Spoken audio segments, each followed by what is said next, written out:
Good evening, students. Welcome to another lecture of your physics chapter number 3, motion in a straight line. Today, this lecture is a bit late because there is an important communication from CBSE in which for this year, some portion of your syllabus has been reduced. So, 30% of your syllabus has been reduced because of this COVID-19. There are certain topics which you can get in CBSE academics which will not be taught in school for this year.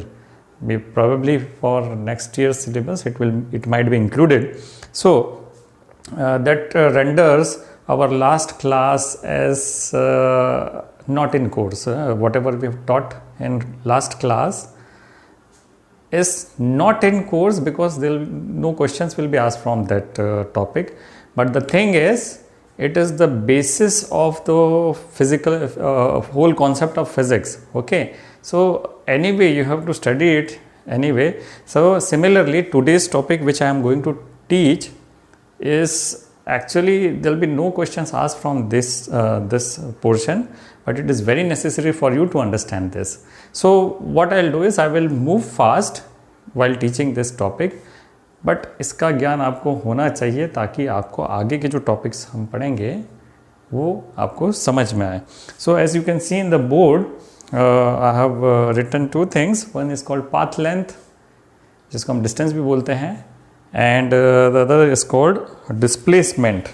So what is the difference between path length या distance and displacement? Since we are dealing with motion in straight line, तो अपना जो discussion है अभी उसी में restrict करके हम इसको डिफाइन करते हैं और उसको समझने की कोशिश करते हैं. ओके, सो डिस्टेंस का अगर मैं बोलूँ, डिस्टेंस या पाथ लेंथ, उसका डेफिनेशन है it is the length of actual path traversed by a body between its initial and final positions. Okay, it is the actual length of the path traversed when the body moves from its initial point to the final position. Okay, तो इसको हम अगर एक example से समझते हैं कि suppose this is a point A, initial point है A, and this is point B. Okay, but there is one intermediate point C here, और मैं पॉइंट बी में जाने के लिए पहले मैं पॉइंट सी में जा रहा हूं और फिर उसके बाद पॉइंट बी में जा रहा हूँ. So what is the path length here? Path length क्या होगा इसका? Path length will be equal to the distance path traversed, actual path traversed. पहले हमें कहाँ गए? ए सी गए, है ना, उसके बाद सी बी गए, तो ये एक्चुअल पाथ लेंथ है. अगर सपोज फॉर एग्जांपल अगर मैं बोलता हूँ ए सी डिस्टेंस 10 है, कोई भी यूनिट हो सकता है, सेंटीमीटर, मीटर या जो भी, और बी सी भी 10 है, तो टोटल पाथ लेंथ इज 20. यहाँ पे टोटल पाथ लेंथ क्या हो गया? 20 हो गया. सो दिस इज द डेफिनेशन कि पाथ लेंथ क्या होता है? Actual length traversed, actual path length traversed by an object from its initial point to the final point. This is distance. It is. So distance is a scalar quantity. It is not a vector quantity. What is a scalar quantity? What is vector quantity? शायद आप लोगों ने पढ़ा है कि when something has only magnitude, हो physical quantity जो है उसमें सिर्फ magnitude है और उसमें direction नहीं है, तो वो स्केलर क्वांटिटी है ना. इसमें सिर्फ मैग्नीट्यूड है. 20 इज ओनली द मैग्नीट्यूड. हमको ये नहीं पता चल रहा है कि वो इधर जा रहा है, इधर जा रहा है, किधर जा रहा है, ये हमको नहीं देख रहा है ना. तो it is only the magnitude. So this is 20, है ना. तो distance is a scalar quantity because it has only magnitude and no direction. अच्छा, distance can always either be positive और ज़ीरो. सपोज ए से वो कहीं गए ही नहीं, तो डिस्टेंस कितना हो गया? पाथ लेंथ कितना हो गया? 0 हो गया. लेकिन अगर ए से सी गया और सी से बी गया, तो 0 डिस्टेंस तो ट्रेवल नहीं किया, ये 0 से ज़्यादा डिस्टेंस ट्रेवल किया है. Okay, path length can be positive negative नहीं हो सकता, पाथ लेंथ -10 नहीं हो सकता, it's not possible. So path length can either be 0 or it will be a positive value. Okay, then what is the SI unit of path length? SI unit is metre, है ना, क्योंकि ये distance को major कर रहे हैं, तो distance हमारा SI यूनिट उसका मीटर है. ओके, नाउ अब हम पाथ लेंथ या डिस्टेंस तो समझ गए, हमको डिस्प्लेसमेंट समझना है, थोड़ा सा इस पर ध्यान देंगे. What is a displacement? So displacement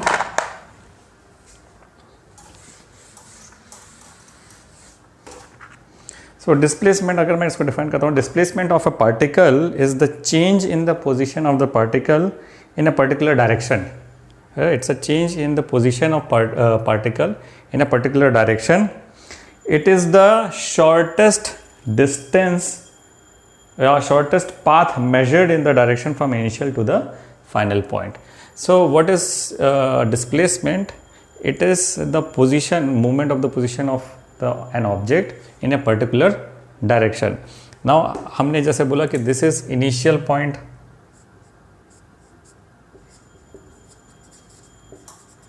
okay, and this is the final point.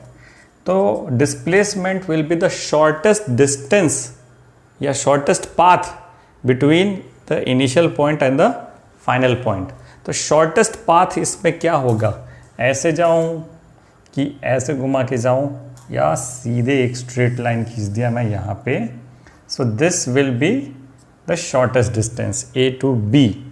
Okay, but मैं ऐसे भी जा सकता हूँ तब भी डिस्प्लेसमेंट वही रहेगा, सेम रहेगा, और ऐसे सीधे भी चले जाऊँगा तब भी डिस्प्लेसमेंट सेम रहेगा. कैसे, उसको देखते हैं कि displacement actually is equal to final position minus initial position. Always ये हमेशा यही रहेगा. और इसका डायरेक्शन क्या रहेगा, डायरेक्शन क्या रहेगा इसका, always from initial point towards final point. तो इसका डायरेक्शन क्या है, it is in this direction. Displacement किस डायरेक्शन में हुआ, इस डायरेक्शन में हुआ. ओके ओके, और हाउ मच डिस्प्लेसमेंट हुआ, displacement is equal to AB. अगर AB का जो भी लेंथ होगा, सपोज यहाँ पे मैं बोल देता हूँ कि ये 15 है सपोज, है ना, तो डिस्प्लेसमेंट क्या हुआ इसका, 15 यूनिट्स हुआ. लेकिन सपोज ये पाथ स्ट्रेट लाइन में ना होके वो ऐसे ही जाता है, AC से पहले A से C गया, C से B गया, तब भी डिस्प्लेसमेंट उसका क्या होगा, यही होगा.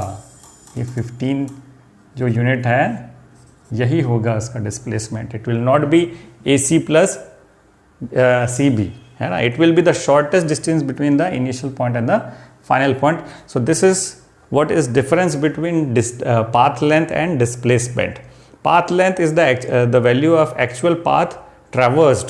तो पाथ लेंथ ये होगा 10 + 10, यानी 10 + 10 क्या हो गया, 20 हो गया. पाथ लेंथ यहाँ पे 20 है, पाथ लेंथ वॉज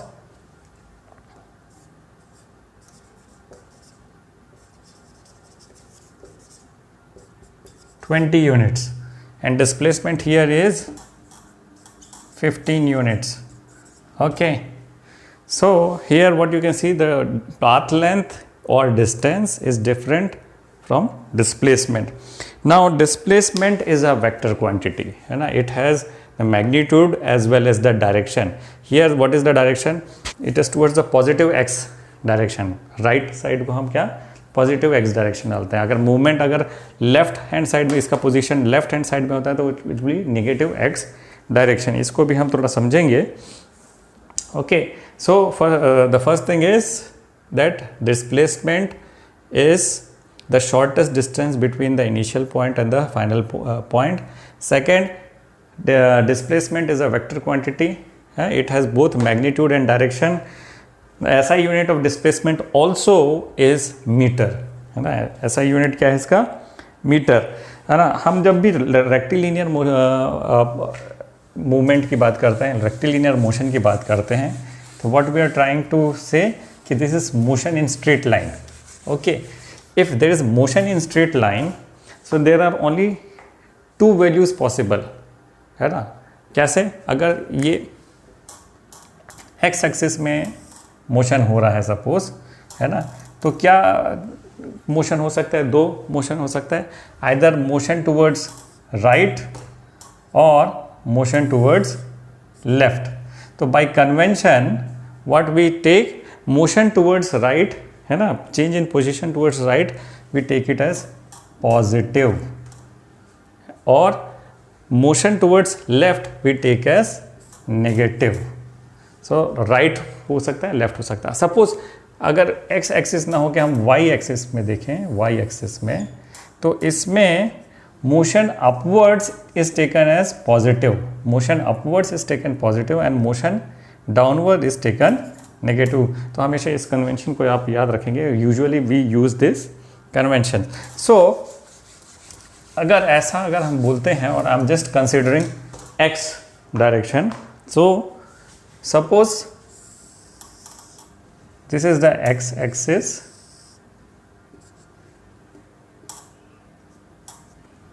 और ये कोई ओरिजिन पॉइंट है जिसको मैं ले लेता हूँ O, and there is an object at position A, okay, which is at say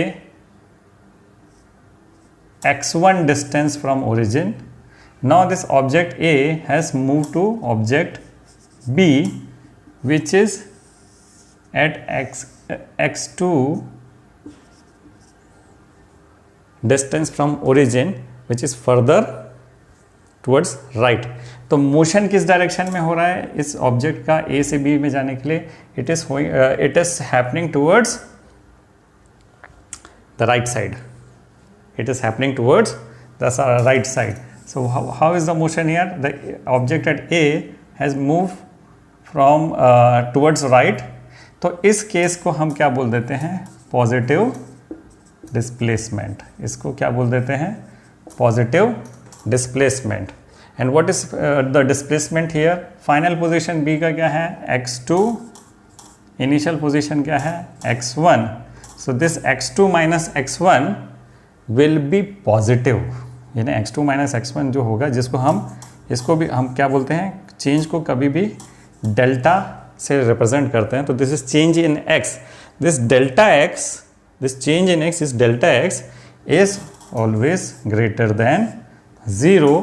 तो ऐसे डिस्प्लेसमेंट को हम क्या बोलेंगे? पॉजिटिव डिस्प्लेसमेंट, है ना। For example B is 10 and A is 5 in our x axis. Number line से अगर देखते हैं 1 2 3 4, ये 5 हो गया, 6 7 8 9 एंड 10। तो अगर x1 5 यूनिट है, अगर x1 is equal to 5 unit and x2 is equal to 10 units, तो what will be the displacement? 10 minus 5 is equal to 5 is positive, है ना। तो this is positive displacement. Negative displacement भी हो सकता है ना। उसमें नेगेटिव डिस्प्लेसमेंट कैसे होगा? Let me tell you. Suppose now initial point is at say 10, हमारा A जो इनिशियल पॉइंट है वो कहाँ पे है? यहाँ पे है, and it has now moved to B, है ना। ओरिजिन से ये x1 डिस्टेंस में था, अब वो टूवर्ड्स लेफ्ट मूव किया, okay, and this distance is x2 from origin. It has move, the point has move from A to B। फिर अगर मैं A इज इक्वल टू 10 मानता हूँ और B इज इक्वल टू 5 मानता हूँ, तो डिस्प्लेसमेंट का फॉर्मूला वही है, final position minus initial position. Okay, हमारा फाइनल पोजीशन B है, विच इज फ्रॉम ओरिजिन कितना है? 5, है ना, और इनिशियल पोजीशन 10 था, तो 5 माइनस 10 इज इक्वल टू -5। तो यहाँ पे एक्चुअली में माइनस का क्या सिग्निफिकेंस है? माइनस का सिग्निफिकेंस है that the object has move towards left, है ना। माइनस का मतलब it is showing the direction of the movement of object, है ना। ये माइनस क्या दिखा रहा है, इसका डायरेक्शन बता रहा है किस साइड मूव किया है, लेफ्ट मूव किया कि राइट मूव किया। ओके, और मैग्नीट्यूड कितना है उसका 5। So this is the negative displacement, इसको क्या बोलेंगे, नेगेटिव डिस्प्लेसमेंट बोलेंगे। ओके, नाउ थर्ड वन इज कि suppose this object which was at A move to B, और B जाने के बाद वो फिर वापस A में आ गया। B जाने के बाद ये A से B में गया और B जाने के बाद फिर वापस A में आ गया। तो इसका इनिशियल पोजीशन भी x1 इनिशियल पोजीशन भी A था और फाइनल पोजीशन भी A ही है। तो what will B displacement here, इसको हम बोलते हैं ज़ीरो डिस्प्लेसमेंट। इसको क्या बोलेंगे हम, zero displacement, because it's initial position and final position are the same.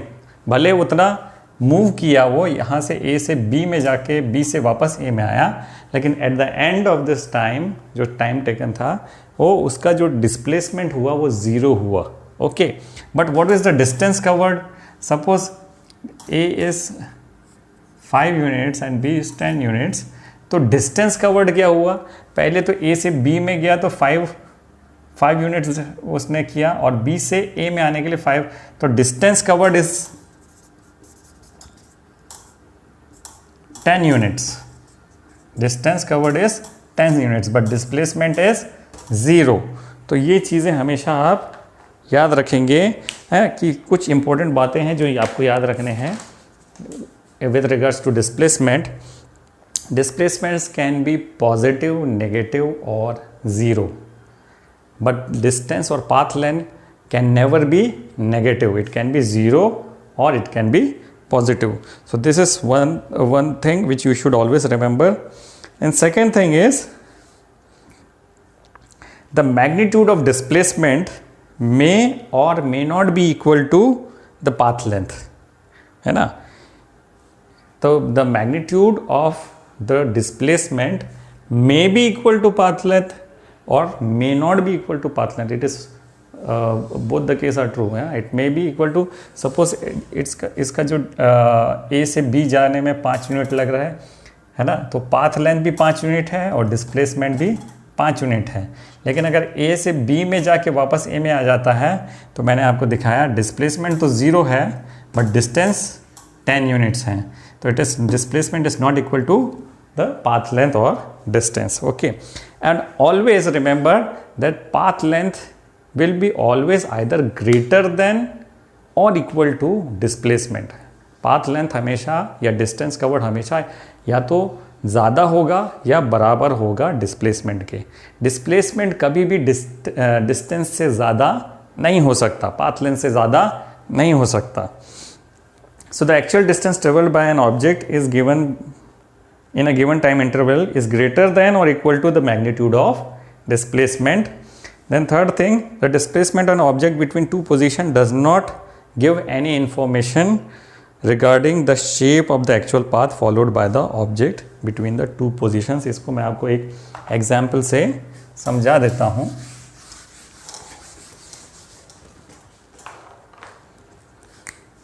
Suppose this is a point A, initial point, and this is point B. Okay, so I can go from point A to point B in a variety of paths. बहुत सारे paths ले सकता हूँ। Suppose मैं एक point C और D को ट्रेवर्स करते हुए जाता हूँ, है ना। Suppose I go to point B, कैसे जाता हूँ मैं, A से पहले C गया, C से D गया और D से B गया। ओके, हाँ, ये एक हो गया। या मैं A से C गया और C से डायरेक्ट B चला गया, ये भी हो सकता है। ओके, या मैं A से D गया और D से B चला गया। सो ये तीन ऑप्शंस दे दिया और एक चौथा ऑप्शन भी है, A से मैं डायरेक्टली B चला गया। है ना। अब इन चारों ऑप्शंस में पाथ लेंथ डिफरेंट है, पाथ लेंथ डिफरेंट है। पहले वाले में क्या है, A C plus C D plus B D, ये पहला पाथ लेंथ हो गया। दूसरे में ए सी प्लस सी बी हो गया। तीसरे में A D plus B D हो गया। चौथे में ए से डायरेक्ट बी में चला गया, है ना। तो ऑब्वियसली आप ये देख सकते हो कि ये बहुत लंबा रास्ता था और ये बहुत छोटा रास्ता था, है ना। तो पाथ लेंथ 1 2 3 4, हाँ, ये पहला वाला सबसे लंबा और चौथा वाला सबसे छोटा था। तो जो सबसे छोटा यही मेरा डिस्प्लेसमेंट है, this is displacement, the shortest distance between the initial point and the final point, ये डिस्प्लेसमेंट है ना। एंड यह इस केस में my displacement is equal to the distance covered, है ना। Displacement is equal to distance, but और बाकी सारे केसेस में my distance is greater than displacement, okay. But इससे ये मुझे, यानी मैं जब डिस्प्लेसमेंट निकालता हूँ तो मुझे ये नहीं पता चलता कि वो क्या पाथ ट्रेवल किया है। It does not give me any information about the path travelled, okay. So displacement does not give any information about the actual path traversed, it just gives us the information about its change in position, the shortest distance covered in changing this position from A to B. So this was all about distance and displacement. This can be shown in an xt graph या position time graph में इसे दिखाया जा सकता है। वो मैं आपको बहुत शॉर्टली बताता हूँ कि सपोज जो टाइम है उसको हम एक एक्सिस में ड्रॉ करते हैं, टाइम को हम एक एक्सिस में ड्रॉ करते हैं। सो this is what, this is time, और इसको हम अभी यहाँ पे सेकंड में मान लेते हैं, तो time is in second, this is. And जो डिस्प्लेसमेंट हो रहा है उसको हम दूसरे एक्सिस में कर लेते हैं, इसको मैं एक्स एक्सिस बोल देता हूँ। So this is in metres, ऐसा यूनिट है। And this is the point which is origin, okay. So this is origin. So इसमें मैं variety of motions को plot कर सकता हूँ। Displacement time, position time graph इसको बोलते हैं, इसको क्या बोलते हैं, position time graph। तो suppose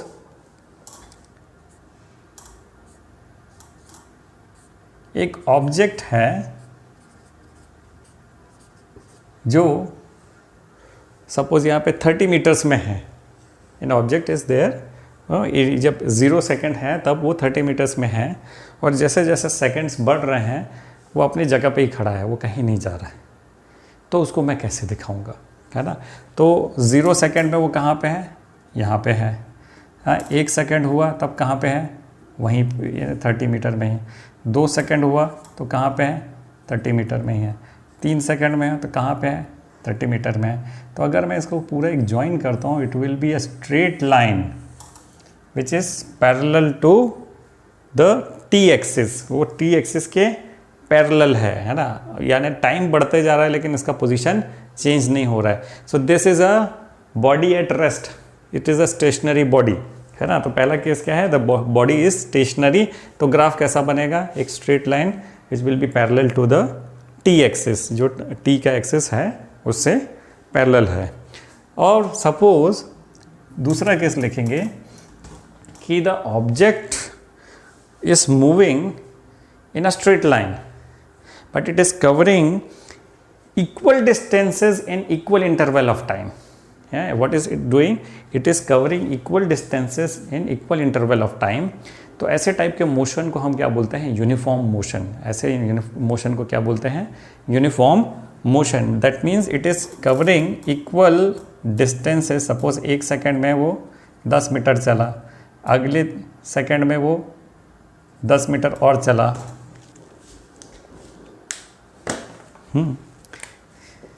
1 सेकेंड में वो 10 मीटर चला, अगले फिर 1 सेकेंड में वो 10 मीटर और चला, तीसरे सेकेंड में एक और 10 मीटर चला, सपोज चौथे सेकंड में वो एक और 10 मीटर चल गया। तो अगर मैं इसको अगर प्लॉट करूँगा तो it will be a straight line.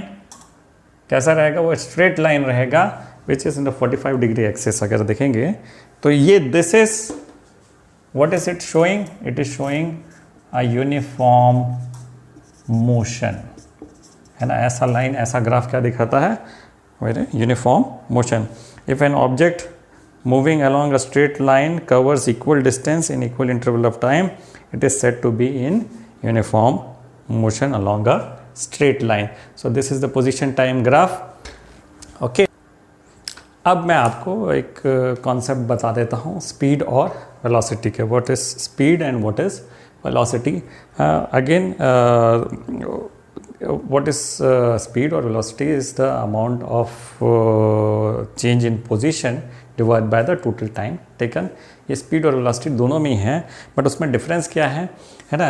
अगर हम वेलोसिटी की बात करते हैं तो its position changes with time, और किस रेट से वो पोजीशन चेंज हो रहा है ना, किस रेट से वो पोजीशन चेंज हो रहा है। The rate of change of position with respect to time is called velocity. The rate of change of position with respect to time is called velocity. तो हम पहले क्या करेंगे? एवरेज वेलोसिटी को डिफाइन करेंगे, है ना। तो एवरेज वेलोसिटी होता है total displacement divided by the total time taken. Average velocity क्या होता है? Total displacement upon total time elapsed here taken. So this is average velocity, है ना। Suppose there's one point, suppose an object is moving at the time t1, at the time interval t1 its position is x1, at the time interval t1 its position is x1, at another time interval t2 its position is x2. And what is this showing in a position time graph? It is showing the velocity. ये जो graph है वो किसका बन रहा है?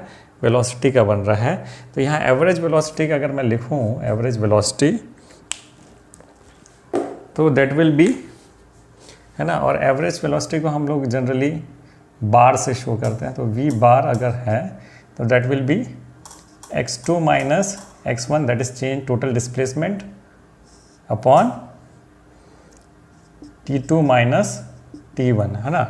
Now x2 minus x1 again it is the shortest path from both the points. It is not traversing the whole path length, है ना। पूरे path length को नहीं डिफाइन कर रहे हैं। It is the x2 minus x1 upon t2 minus t1, या यहाँ पे हम इसको बोल सकते हैं delta x upon delta t, है ना।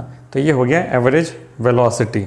ओके, अब हम कभी भी इस ग्राफ को देखते हैं तो हम वी कैन मेक आउट कि वेलोसिटी क्या है ना। अब वेलोसिटी क्या हो सकता है? Again it can be positive, negative और zero depending upon the sign of displacement, क्योंकि डिस्प्लेसमेंट भी पॉजिटिव, नेगेटिव या ज़ीरो हो सकता है और हम डिस्प्लेसमेंट से ही उसको चेक कर रहे हैं। तो velocity can be positive, negative और zero. In position time graph वो कैसे पता चलेगा कि what is positive velocity? If the displacement is positive the velocity is positive. अगर डिस्प्लेसमेंट पॉजिटिव है, यानी ये एक्स डायरेक्शन का वैल्यू हमेशा पॉजिटिव कब रहेगा?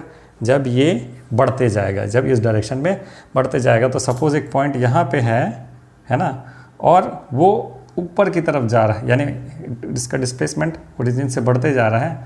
तो अगर ये ऐसा कोई ग्राफ बनता है तो it is having a positive velocity, है ना। ये ज़रूरी नहीं है वो स्ट्रेट लाइन हो, वो ये ऐसे भी जाएगा तो ये पॉजिटिव है, ऐसे भी जाएगा तो भी ये पॉजिटिव है, ऐसे भी जाएगा तो पॉजिटिव है। This is what is showing is a positive velocity. Okay, क्यों पॉजिटिव वेलोसिटी? क्योंकि इसका डिस्प्लेसमेंट पॉजिटिव है। लेकिन सपोज एक ऐसा भी सिचुएशन आ सकता है कि सपोज टाइम t1 उसका पोजीशन जो है ओरिजिन से यहाँ है, एट टाइम t2 उसका पोजीशन ओरिजिन के पास आ गया। So now if I draw a graph, ये नीचे इसका जो है डायरेक्शन किधर है, नीचे की तरफ जा रहा है, नीचे की तरफ जा रहा है। So this is negative velocity, ये क्या है, नेगेटिव वेलोसिटी है, it is the negative velocity, है ना। सो मैंने ऐसे ही बताया कि it may be straight line, यानी स्ट्रेट लाइन है मतलब है ये यूनिफॉर्म मोशन है, और स्ट्रेट लाइन ना होके अगर वो ऐसे भी जाता है तो भी ये नेगेटिव वेलोसिटी है ना। यहाँ पे ये नॉन यूनिफॉर्म मोशन रहेगा, ये यूनिफॉर्म मोशन ना होके नॉन यूनिफॉर्म मोशन होगा, तो this is negative velocity. Third case is zero velocity. हमने अभी थोड़ी देर पहले किया कि स्टेशनरी है तो ग्राफ कैसे बनेगा, straight line parallel to the T axis, तो this is the graph for stationary. तो average velocity is defined as the change in displacement, total displacement divided by the total time term। अब average speed को हम दिखा देते हैं, what is average speed, है ना, what is average speed, it is the total path length divided by the total time interval. What is average speed, it is the total path length divided by total time interval. Okay, जैसे हमने बोला कि भाई displacement can never be bigger than the path travelled. Okay, तो इस case में हम average speed जब निकालेंगे तो अगर ये जो भी पाथ लेंथ है उसको कंसीडर करना पड़ेगा और उसको टोटल टाइम से डिवाइड करेंगे तो वो हो जाएगा average speed. Please keep this in mind कि average speed will always be either equal to और more than average velocity. Average speed will either be equal to और मोर देन एवरेज वेलोसिटी। क्यों more than हो जाएगा, क्योंकि total path length can always be equal to और more then displacement, है ना। Total path length कभी भी उससे कम नहीं रहेगा, तो average speed will always be more than और equal to average velocity. Now speed is a scalar quantity but velocity is a vector quantity because it depends upon the direction. और next chapter में हम इसको ज़्यादा अच्छे से समझेंगे। सो अभी तक मैंने आपको जो बताया ये आपके कोर्स में इस साल नहीं है, इससे कोई सवाल नहीं आएंगे। In next class will be discussing upon instantaneous velocity and instantaneous speed, और उसके आगे एक्सेलरेशन। तो that is actually the real topic which you have to study and give exam to. Okay, thank you.